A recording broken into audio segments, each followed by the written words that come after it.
Welcome to Marvel Us Disney. Welcome to Marvelous Disney, the podcast that discusses the most recent doings at one of the more dynamic divisions of the Walt Disney Company, and that is, of course, Marvel Entertainment.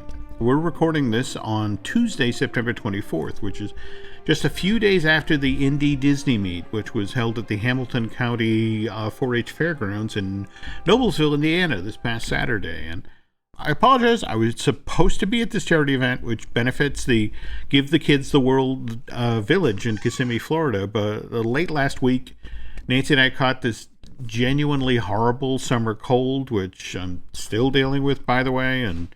But anyway, speaking of which, you were there along with Dan Zayer, my co-host from Looking at Lucasfilm. So how was the Indie Disney Meet?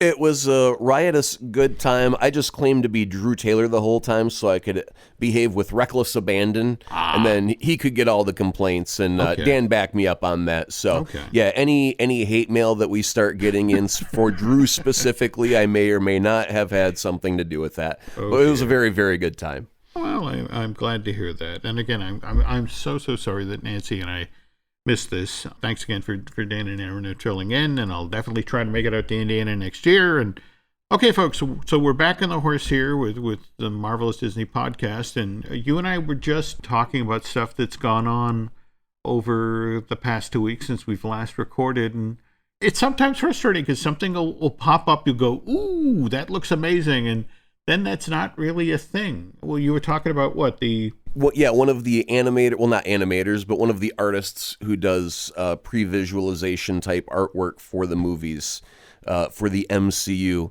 He just had a wild hair one day to go do some artwork of what he thought the Fantastic Four would look like if they were introduced into the MCU with an MCU kind of style.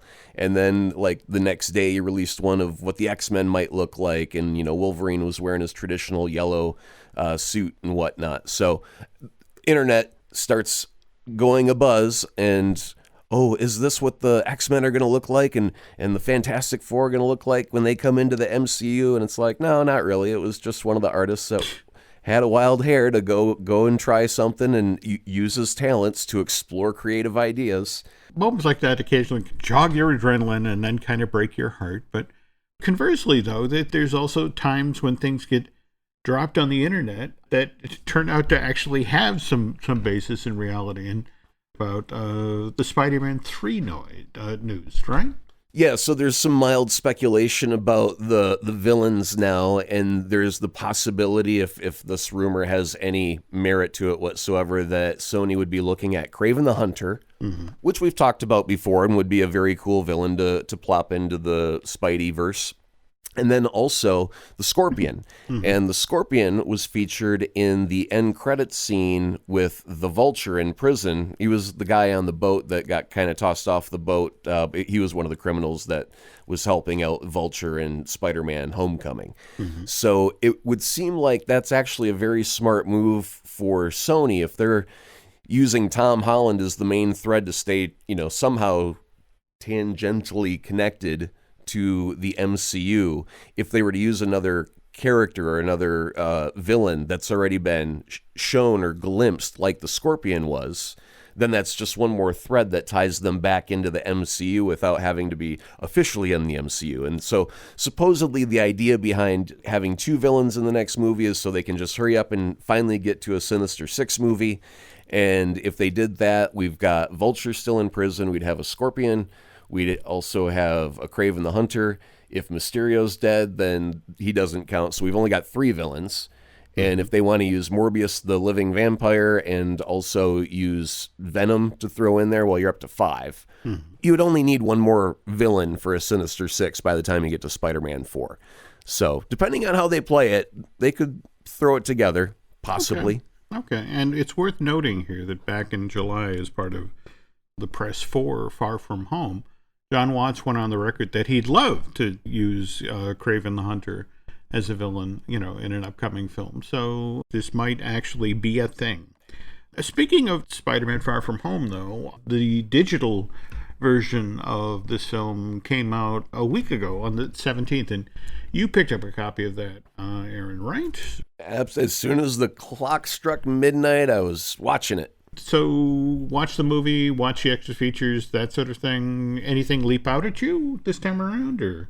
Well, instead of watching the movie, I jumped to the midway point just so I could get my Mysterio scene right out of the way right away, and then after that, I went directly to special features, and there were a lot of really good special features that I enjoyed, but I always want more. I'm a gluttonous pig, so I'm always craving more. And there are some movies where you get special features and it totals up to like maybe 15 minutes of additional stuff. This was a lot longer than that. So they did have a good wealth of material for the extra feature viewing. I think it was a good addition to the collection. And if you enjoyed the movie and you like the extra features, I think you got your money's worth. Well, speaking of getting your money's worth, just this past week, we got the sizzle reel that Kevin Feige showed at Comic-Con back in July as part of the Hall H presentation at San Diego. But this was evidently the first overall trailer for the Infinity Saga. And what Kevin talked about, someday soon, there's going to be this amazing mega box set of all 23 of these films.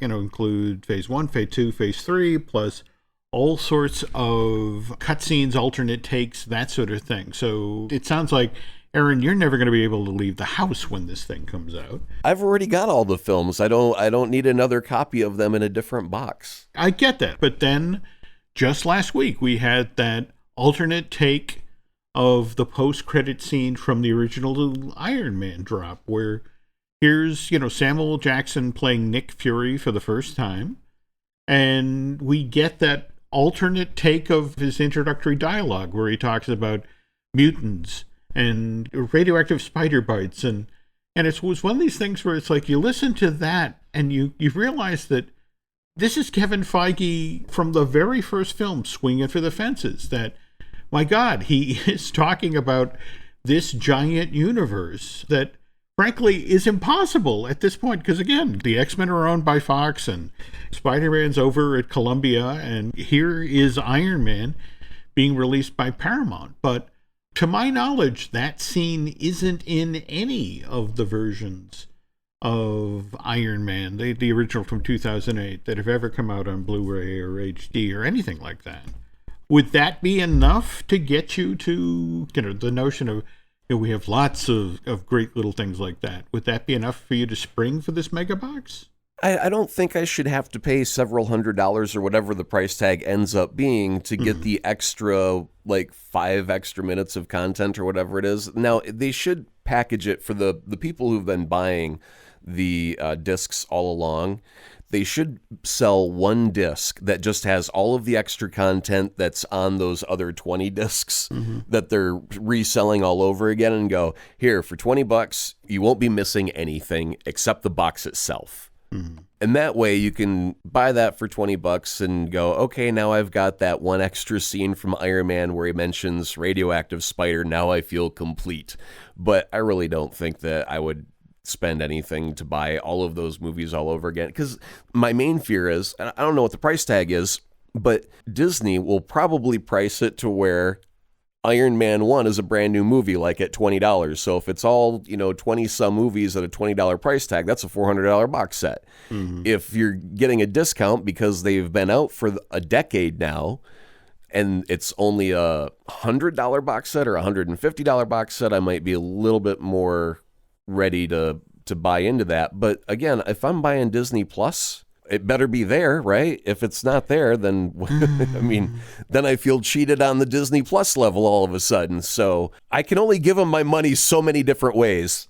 You bring up a very interesting point, but the fascinating thing is, as we're sitting here talking here, I opened my email, and at 4:00 this afternoon, I got a press release from Walt Disney Studios Home Entertainment, and they're talking about how 101 Dalmatians and Sleeping Beauty are now available in what's known as the Disney Signature Collection. There's been the Platinum Collection and the Diamond. Yeah, and it just, but this honestly is Disney's business plan, or has been for years, that every 7 years Disney would take a film out of the vault and put it in theaters. And now it's every couple of years, it's like, okay, how has the format changed? And I think you're right. When it comes to Disney Plus, the whole notion is, look, I'm paying you, $7 a month, something to that effect, to have access to this giant library. Why do I have to pay, to get these 5 additional minutes? Don't get me wrong, a very cool footage, but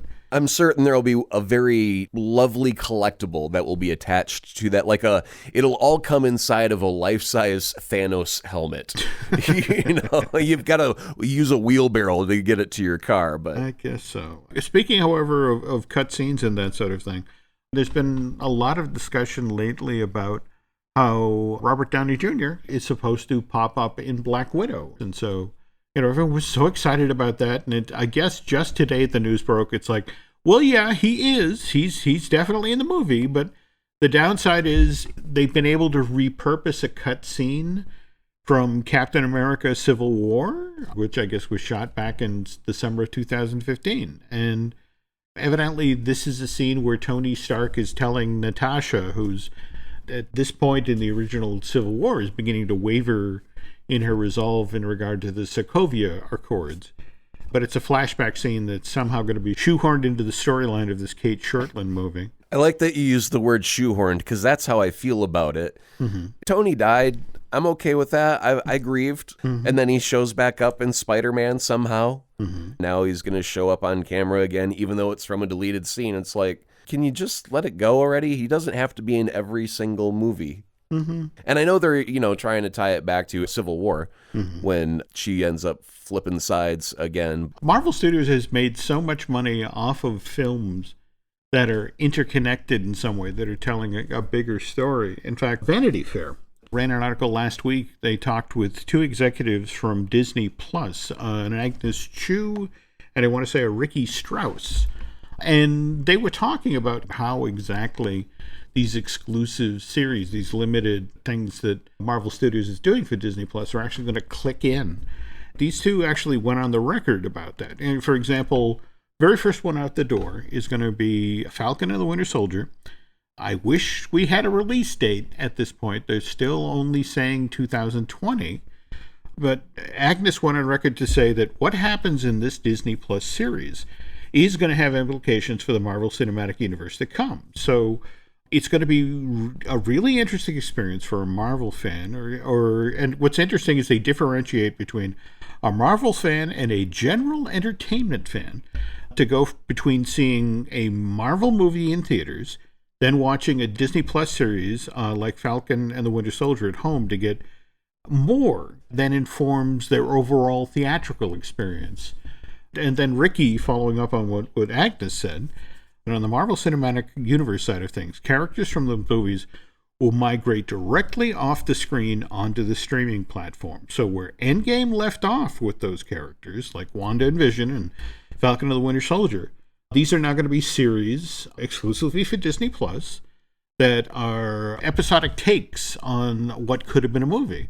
But it's the exact same theatrical team that's working on these limited series. So it sounds like they're really, really, really hyping everything they said they were going to do with Agents of S.H.I.E.L.D. and all that other stuff, where it's going to be tied right into the movies, guys. Isn't that just mind-blowing? And then it didn't quite work out quite as well as they hoped, and now they've got Disney Plus, and they're like, no, but for real, guys, this time it's going to be tied into the movies. Isn't that going to be mind-blowing? And it's like, yeah, we tried that once before. You had a swing and a miss. Now we're back for round 2. I'm giving you $7 to see if you pull it off. And I'm glad that they're going to be doing it. I'm on board with everything that, you described in that little bit of literature that they sent out through the propaganda department. But the fact was, they tried it once, and now I'm paying for them to try it again. And I'm more confident, because it's Marvel Studios in control of that bit instead of ABC Television, that it's going to be more linked at the hip, because they're all working together from that same core group of people. So, yeah, you better pull it off this time, because if you don't, I'm going to be really disappointed with you. Oh, Aaron. Bob Iger is not going to be happy with you. And speaking of Mr. Iger, when Aaron and I get back from this commercial break, we're going to talk a bit about his brand new book, The Ride of a Lifetime, which just hit store shelves yesterday.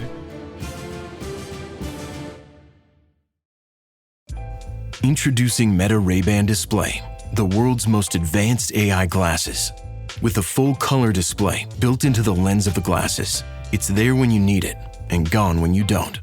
Send and receive messages, translate or caption live conversations, collaborate with Meta AI, and more. Be one of the first to try Meta Ray-Ban Display. Visit meta.com/Meta Ray-Ban Display to book a demo and find your pair. Adobe Acrobat Studio, so brand new. Show me all the things PDFs can do. Do your work with ease and speed. PDF Spaces is all you need. Do hours of research in an instant with key insights from an AI assistant. Pick a template with a click. Now your prezzo looks super slick. Close that deal? Yeah, you won. Do that, doing that, did that, done. Now you can do that with Acrobat. Now you can do that with the all-new Acrobat. It's time to do your best work with the all-new Adobe Acrobat Studio. Just yesterday, Random House released The Ride of a Lifetime. Bob Iger's look back on the lessons he's learned over the past 15 years, which was when Iger served as the CEO of the Walt Disney Company. Disney today isn't Disney. It's Fox. It's Marvel. It's Lucasfilm. It's Pixar. It's ESPN. It's ABC. And as Bob explains, one human being can't run all of these things, can't be present in all of these places. There's just not enough time in the day, so you have to be strategic. And so he talks about that after Disney did the Marvel deal, he stood in front of a whiteboard in the conference room at the Team Disney building in Burbank for 5 days, and he proceeded to write down every single asset that the Disney company owned. And then once he had that list, he started grouping them, and he started putting people into these groups. And he was trying to figure out, how the hell am I going to manage all this? And what he wound up doing is he set up this group of 9 people who now report to him about various divisions of the company. One manages all movies from Fox, Disney, Pixar, the lot. There's one guy in charge of all of television. There's one guy in charge of ESPN. One guy, this guy we know, Bob Chapek, who runs the parks and consumer products. There are then 4 other people who report to him about traditional businesses at Disney, and that kind of fascinates me because I wonder what those are. And then they have one guy who's in charge of the technology side of Disney, how they're distributing all of this content globally. And then the usual human resources, legal, finance. And that's it, 9 people who report to him. And that's how Disney operates every day. Now, I just want to say, as you've been describing all these departments, I know this is inaccurate factually. However, I imagine that Bob Iger is at the very, very tippy top of the Disney castle, the little Cinderella castle. And then all of these other departments are just other spires off of the castle. And that's their office building. Nobody knows it, but they just kind of go, down some stairs and then back up to a spire. And there's this really narrow office, and Bob's at the very top, and he's like, "So, human resources, what do you got for me?" All right, so carrying through with that image, so what, little chipmunks are scurrying around carrying memos, right? Yeah, totally. And occasionally a deer wanders in with a cup of coffee for him. That's okay. Exactly. I know there's a forced perspective, so physically they probably can't even fit in those spires, but I'm going to imagine it anyway. Okay. Through the magic of Disney, they shrink down as they climb higher and higher. Okay. I love a good pop the hood moment as much as anyone, and I don't think that's actually how Disney. But again, Aaron, now that you've described it, I kind of want it to be real. Yeah, totally. But anyway, I mean, seriously, if you like behind the scenes stories, Ride of a Lifetime is definitely worth picking up. It, at the very least, for the insight into how the Marvel deal actually happened, and on the heels of the Pixar acquisition in January of 2006, Iger, who literally has just been installed as the new CEO of Disney for 4 months at that point, he's got a different vision for the company.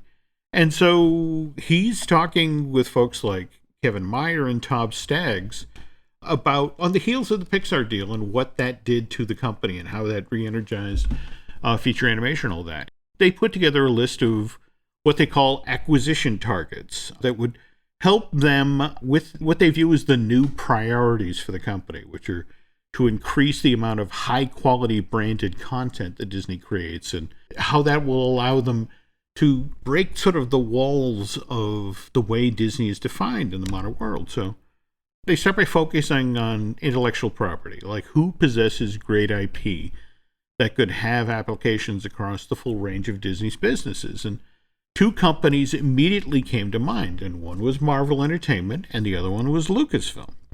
Both of these companies have a trove of compelling characters and stories that could plug in easily to Disney's movie, theme park, television, and consumer products business. There were other companies on the list, but none of them as valuable as Marvel and Star Wars. And what's kind of interesting about what Iger shares in this book is he talks about the first time Marvel was on Disney's radar. And this was actually when Michael Eisner was still chairman and CEO of the Walt Disney Company. Bob describes an early staff lunch that he had with Eisner, where he floated the idea of Disney acquiring Marvel. And there was this handful of executives around the table who objected. And the reason they objected was they felt that Marvel was just too edgy. If they brought that company on board, it would tarnish the Disney brand. Well, Marvel characters, they punch and they kick and they fight. That's conflict. That's all they're built around is conflict. Okay. Humanity tried to wipe out the X-Men over and over because they were different. That doesn't really sound like a Disney thing when you look at the face value of it right off the bat, especially if you go back a few decades and you don't have all of the MCU movies that have made it so much more valuable than... I mean, remember, Marvel used to be going broke. That's why they sold off Spider-Man, was for some money. And that's why they're in the predicament they're in now with Sony and Spidey. But yeah, Marvel used to not be worth a whole lot. And now they're worth a whole bunch because, you know, Disney brought them on board. But it also took that different mentality of how they're going to use them and what it really means in this day and age. They are literally in the final stages of the acquisition. And we'll get to how that happened in a moment. But Iger, at this point, is actually concerned about what happens when Disney acquires Marvel from the Marvel side of the fence. Now he's suddenly worried about, well, what about the Marvel super fans? Are they going to be upset that Disney is acquiring Marvel? He actually talked about how, what if we lose that audience? You have to understand that it was also the key creative people at Marvel who were also kind of nervous about this deal. And Iger had to sit down with them and said, look, you know, it doesn't make any sense for Disney to buy you for what you are and then turn you into something else. We're just going to let Marvel be Marvel, just like we let Pixar be Pixar. But, you know, when they brought up the idea, there were a number of people at Disney who were just hesitant about it, because it's like, well, look, you know, it's Marvel is contractually obligated to all these other studios. I mean, Paramount's going to be releasing this new set of movies that starts with Iron Man. The movie rights to Spider-Man, you know, have long been sold to Columbia. The Incredible Hulk is controlled by Universal, and X-Men and Fantastic Four are over at Fox, you know, and it's just like, these are the top tier sets of characters. And, you know, if we acquire Marvel, isn't there going to be some brand confusion? Because we're not making the X-Men movies, it's Fox's.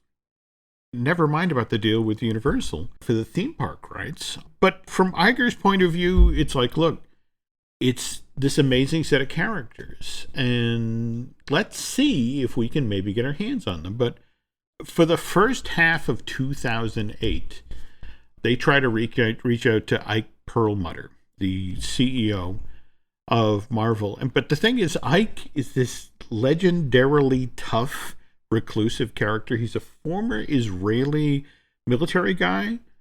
And Aaron, some of the details in Iger's book about this guy, I mean, evidently Ike never appears out in public or allows photographs of himself to be taken. We're just trying to set up a meeting. We're trying to meet with the guy, and he won't return a phone call. He won't answer a letter. They finally have to find, I think his name was David Maisel, who was a former Disney guy who was working at Marvel, and they got him to be the go-between. He went to go sit on a park bench, drew a little X with a piece of chalk, left half of a ham sandwich upside down, and then went away for 3 hours, came back, and there he was. You were surprisingly close to how this actually did go down. Finally, Iger gets a call, like, okay, Ike will meet with you.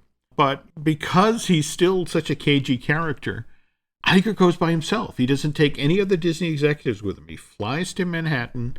He goes to Marvel headquarters, which is this very pedestrian space that is highly, highly, highly controlled by Ike. I don't want to say that he's notoriously cheap, but have you ever heard the stories about how Perlmutter actually fished paper clips out of the trash?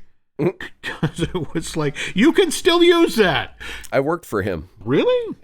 For about a decade, I worked for a guy like that. We once asked for batteries, and they were from like the 80s, and it was just a cardboard box leaking acid. No, those are still good. You can use those. Try them. Touch them to your tongue. See if you get a little shock there. That means they're working. Like, no, that means acid is leaking on my tongue. Holy cow. I can no longer taste salt. Thank you.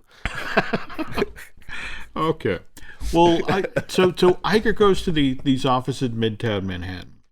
And he describes, the Ike's place of business as Spartan. He goes into the office, very small desk, a handful of chairs, a table and a lamp.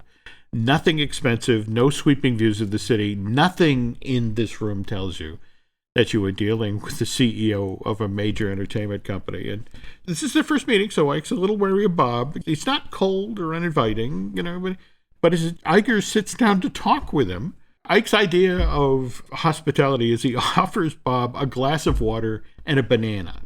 As he's handing the banana, Ike goes, "These are from Costco. My wife and I shop there on weekends." And that's how it got started. The most interesting part of the story is the weird role that Steve Jobs at Pixar played in making it possible for Disney to acquire Marvel. And they'd had a couple of dinner meetings. Iger was trying to sort of sell him on the idea that, look, let Marvel be Marvel, but you'll have the entire Disney marketing machine and our parks and consumer products. There'll be the supercharged engine behind Marvel from this point forward. But again, you guys stay in control, and you can continue with this new line of movies you're starting and on that sort of thing. But Ike was still on the fence. He didn't really know Iger, and finally Bob did this very interesting thing and said, all right, we'll tell you what, I'm going to reach out to Steve Jobs and have him give you a call. He and I have been working closely since January of 2006 with Pixar, and they can tell you about how we handled that deal. Iger goes back to California. He calls Steve Jobs and says, hey, can you call Ike Perlmutter? And, Ike's an old school guy, but he still knows who Steve Jobs is. He still knows what Apple is. And the fact that, Steve Jobs out of the blue called him and said, hey, we've been working with Disney for 2 years now, and we love this deal. They let us be us. They don't do any interference. They give us all sorts of support, and it's worked out beautifully. And so again, remember, we had our first conversation in June of 2009, and by August 31st, there was a deal in place, $4 billion to acquire Marvel, and here we are. The financial community initially really pushed back. In fact, the Disney stock price dropped by 3% that day. And when they asked members of the investment community why, it's like, Disney bought Marvel without Spider-Man, the biggest characters. That's nuts. Well, you have to kind of get the base before you can get the periphery characters, because with Hulk at Universal and Fantastic Four and the X-Men and Spider-Man all at different locations, it wouldn't make sense to go do this huge battle to just go grab the Fantastic Four first and then go grab the X-Men. No, you grab Marvel, which is the bulk of almost everything. And then you grab the individual team-ups and characters that are left over after that. Maybe Fox will not do so well when they make their 13th Fantastic Four reboot, and they'll finally give up on it and let the rights expire. And in a weird sort of way, there was such a huge roll of the dice. And in fact, I think about here we are, September of 2019, where the big story is that Disney doesn't have Spider-Man anymore for its Marvel movies. So I just kind of fascinated, Aaron, how little things have changed over the past decade. So, well, some things have changed, because back in the day, before the Disney Marvel deal, I was very, very against it. Very adamantly against it. I would shake my fist and spit venom. Patoo, patoo. And I thought that the characters wouldn't be as cool. They'd get Mickey-fied. I would use Mickey like it was a derogatory term. They get all Mickey-fied and fuzzy and warm and cute. And, we don't want that. We want to have our intergalactic space battles and whatever, with all the superpowers and the violence and the blah, blah, blah, blah. And here we are all these many years later, and I'm totally on board with it. Or whatever they want to do, go ahead and do it. I've been very entertained thus far. Why stop now, right? So I've completely done a 180 on my whole viewpoint from back then. Well, speaking of very entertaining, I mean, what I've read so far of this Random House book, Ride of a Lifetime, it's a wonderful look at the past 15 years of Disney. And I just got to warn you folks in advance, we'll be talking about Pixar-related stuff. Drew Taylor and I will be doing that over at Fine Tuning. Likewise, obviously, Dan Zare and I will be looking at the Star Wars acquisition by way of Bob Iger's point of view on our next Looking at Lucasfilm. The one guy who won't be talking about this book with be Dustin Fuse, the guy I do the Universal Joint podcast with. And forgive the shameless plug here, Aaron, but Dustin and I do have that event coming up, the holiday event that we're doing at the Universal Orlando Resort, November 15th through the 18th. We're going to be taking theme park fans on a walking tour of Universal Studios Florida, likewise Islands Adventure. They're going to be doing a lot of seasonal specific stuff, like taking in a presentation of the Universal Holiday Parade featuring Macy's, not to mention the Grinchman's Hoolabration celebration over Islands. Again, as part of a walking tour, we're going to be sharing all sorts of behind-the-scenes stories on the creation of the Universal Orlando Resort. And people are also going to get to sit in on a live recording of the Universal's Joint podcast. And along with that, we're also going to be doing another exciting little thing that we haven't done yet before in the past. We're doing a little contest. We're giving away a 3-night stay at Universal, so you can join Jim and Dustin at the event. You just have to tweet a keyword directly at Jim Hill Media. What's the keyword? It's a really good question. You would have to listen to the most recent Universal Joint podcast to find out, because it's buried somewhere within all that rich, gooey content. There's a keyword, and if you can pluck it out and direct message it to Jim Hill Media, you can get entered into that drawing for a 3-night stay at Universal with Jim and Dustin from Universal Joint. And again, folks, just to remind you, that's supposed to be a direct message to at Jim Hill Media. Obviously, I entered the drawing. Also, the winner will be responsible for their own travel accommodations. None of this would be possible without the kind folks at Storybook Destinations. Please head over to storybooksdestinations.com where you can learn more. Again, this is going to be held right there at the resort, November 15th through the 18th. Drawing will be held Wednesday, October 16th, and we're going to tweet to our lucky winner, who will then be awarded tickets to the park and then a hotel room for the length of the Universal Joint event. Again, you got to find your own way to the park. That is key. We don't want anyone to be confused on that. Official rules for the contest post over at jimhillmedia.com. But again, speaking of our podcast here, in addition to Universal Joint with Dustin Fuse, we got Disney Dish with Len Testo. We got I Want That with Michelle Valladolid. We've got Fine Tuning with Drew Taylor and Looking at Lucasfilm with Dan Zare. And of course, the podcast you're listening to right now, The Marvelous Disney Show. Please head over to iTunes and rate and recommend this show. And I guess for now, that's going to do it, Aaron. Anything else Marvel-related that we missed or for this week? Good night, Gracie. Right to the punchline. Don't even need the setup. Good night, folks. More Marvel Us Disney will be coming soon. In the meantime, check out one of the other great shows found only on the Jim Hill Media Network.